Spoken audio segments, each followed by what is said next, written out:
This video is sponsored by Surfshark. More on them later. You know, by the time you come to watch this video, you're going to know a lot more about this than I will. Given that the clock's winding down on 2022 and a lot of people, including myself, are starting to draft up their best and worst games of the year, it seems only fitting that we take a step back and look at the bigger picture of great games. Jeff Keighley and his special friends have got the Game Awards going on earlier this week, and I reckon that's as good a barometer of gauging a consistent Game of the Year as we're likely to find. So, before I talk about 2022, I want to look back over every year that the Game Awards have been on, which takes us back to 2014, and work out how all the winners of the main event stack up against each other. There's only 9 games to talk about, but it's arguably harder than most of these videos I've been making, since these are legitimately some of the best games of the last decade or so. I'm also guessing who's going to win this year, so don't mind me while I just set myself up for failure and mockery.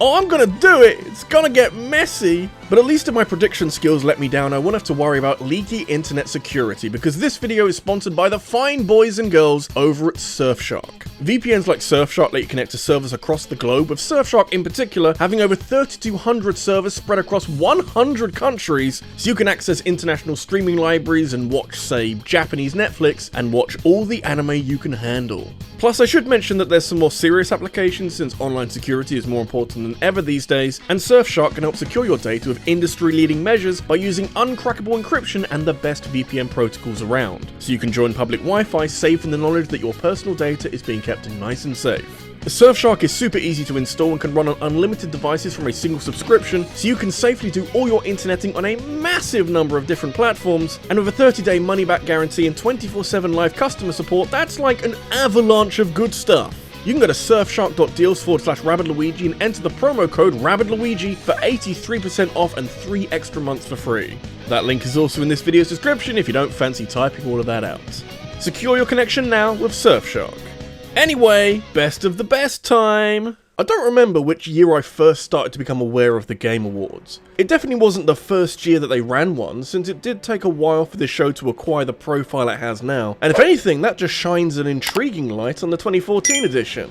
This is ground zero, the platform from which everything else comes from, and I don't know, it's a little strange that Alien Isolation wasn't nominated for the main award, or Shovel Knight, though to be fair, it took a while for the Game Awards to give any love to indie games. 2015 looks weird without Undertale on it anywhere. Anyway, 2014 went to Dragon Age Inquisition, which given the competition makes a decent amount of sense. It's one of, if not the best Dragon Age game, and this is BioWare at the peak of their powers, before Mass Effect Andromeda and Anthem would shatter their reputation a bit. It's a satisfying mix of combat styles that draws from Dragon Age 2 and Origins, and it generally pushes the franchise in a really positive direction.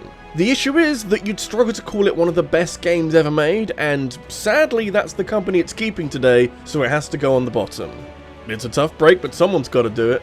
You don't tend to get many underdog stories at the Game Awards. I say that now before something like Stray beats out all the competition and wins this year's award, but even skimming through previous winners, they're generally all AAA titles with huge teams behind them. So it's interesting to remember that It Takes Two won last year, with Hazelight Studios having significantly less firepower than Capcom for Resi 8 or even Mercury Steam with Metroid Dread. I was a little surprised to see it win, as it is an indie game, and like I said, they don't often get the limelight that they deserve, but it absolutely deserved to win Game of the Year, since I don't think I've played many co-op games that are this fun or creatively made. It's got this rom-com setting of trying to keep a struggling marriage together, but it also works really well as a casual family game that features like a billion different gameplay styles. Again, it kinda runs into the same issue as with Inquisition. It's a really good game, but would I be happy calling it one of the best of all time? Yeah, I'm not so sure. I actually think I might like Hazelight's other game more. You can tell a lot about a year by the game that won Game of the Year, and Sekiro Shadows Die Twice was so good that it only won 2 awards in 2019. Best Action Adventure Game and Best Game. Seriously though, it's kinda weird to me that something like Death Stranding can be nominated in nearly a dozen categories, but Sekiro is what wins the main event. 100% deserved though, since I played enough Sekiro in 2019 for family members to be worried about my well-being, and this more action-orientated approach to Soulsborne gameplay was unbelievably addictive. Less about pattern memorization, mastering dodge timing, and more about knowing the exact way to stagger a boss and deliver that decisive blow. It's got some of the best one-on-one combat that I've ever seen, and it feeds into the harsh difficulty very nicely. One mistake probably would kill me if I was facing a skilled opponent in real life. Also, Sekiro has a grappling hook, and any game that uses one of those properly deserves to be in the conversation for Game of the Year. Don't need ladders when I can swing! Speaking of Death Stranding, did you think that game was nominated a lot of times? Well, the gaming press were practically falling over themselves in excitement when The Last of Us Part 2 came out and threw everything that can be even vaguely related to a cinematic action stealth drama experience. Unlike Death Stranding, The Last of Us Part 2 won the Big Boy prize and was declared Game of the Year for 2020, but I don't know, I didn't think it was. It's a great game by all means, but that year had Doom Eternal and Final Fantasy VII and Hades and Ghost of Tsushima? That's a hell of a roster to end up giving it to an ultimately kinda disappointing sequel. I'm torn where to place it in this list though, since the gameplay is outstanding and some of the most detailed and well thought out that I've ever seen in any game before, but the story leaves me feeling a bit empty and I don't vibe with a lot of what it has to say about revenge and violence. The gameplay works perfectly because it's so visceral and realistic, but the narrative is unable to keep up and ends up feeling disjointed and a little bit hypocritical by comparison. All I'm saying is that if Ghost of Tsushima had won 2020's Game of the Year, we wouldn't be talking about it for a little while longer.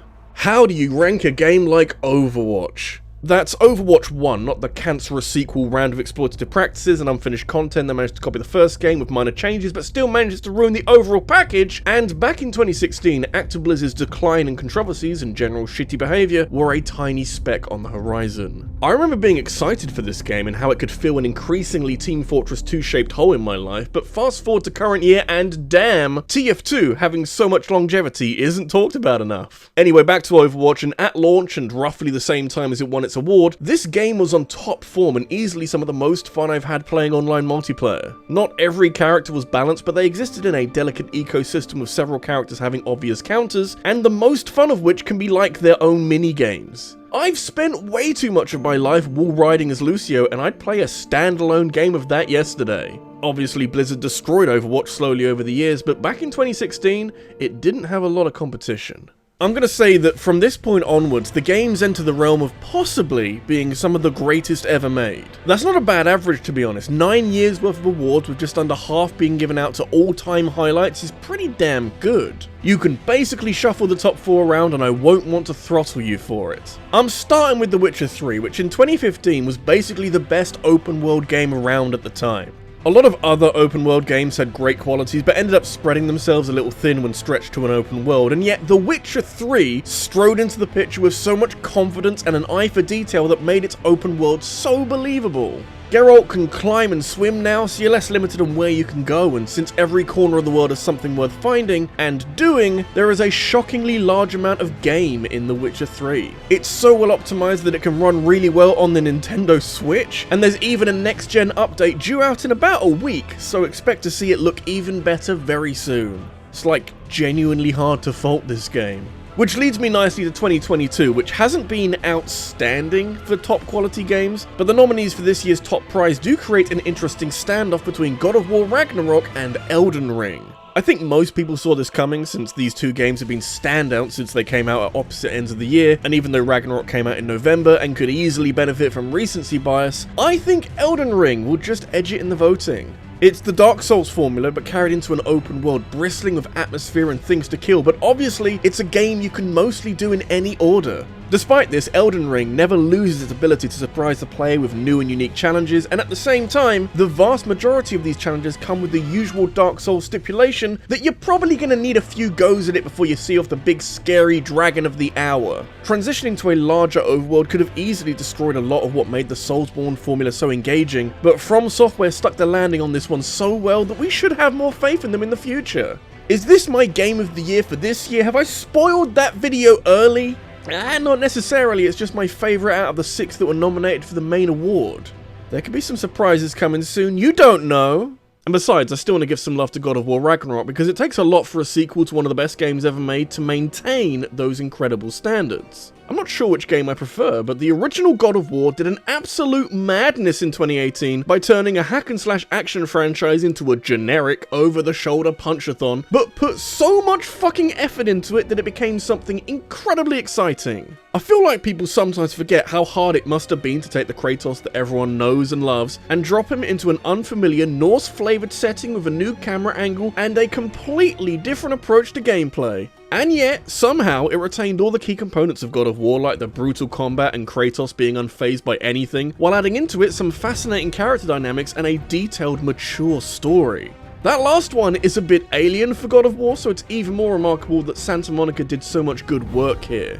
It's the God of War game for the modern age, made without compromising core values, and that's one hell of an achievement. 2017 will be remembered as one of the all-time greatest years for gaming. It was so good that the Game Awards didn't even have space for Cuphead or Resi 7 or Nier Automata or Hollow Knight or Sonic Mania, and I can honestly keep this going for about 5 minutes if I thought that made for engaging content, but above all of this, above one of the strongest lineups that any year will ever have, I'll still put The Legend of Zelda Breath of the Wild on top. I feel like I talk about this game a lot, but to be fair, we don't often get a game like this, and yeah, I know it has its detractors who will try to devalue its achievements by saying it's not a true Zelda game, or that the story is like a deadbeat dad who only sees their kid every 2 months, but none of that matters to me. I have never played a game that strips the core components of gaming in general back so much to the point where discovering your place in the world and how not to die in it over and over again is an enjoyable journey. You carve a path through the countryside at your own speed and heading in a way that only a tiny number of games have ever been able to replicate, and Breath of the Wild has this enduring quality that allows you to get exactly what you want out of the game.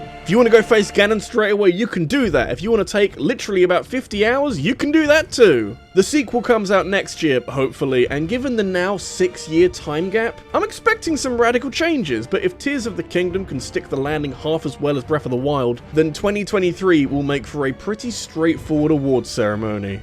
Others need not apply.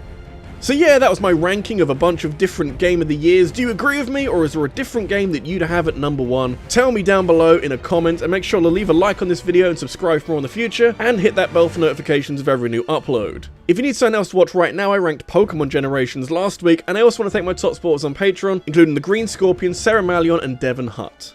Thank you for watching, and I'll see you in the next one. Take care.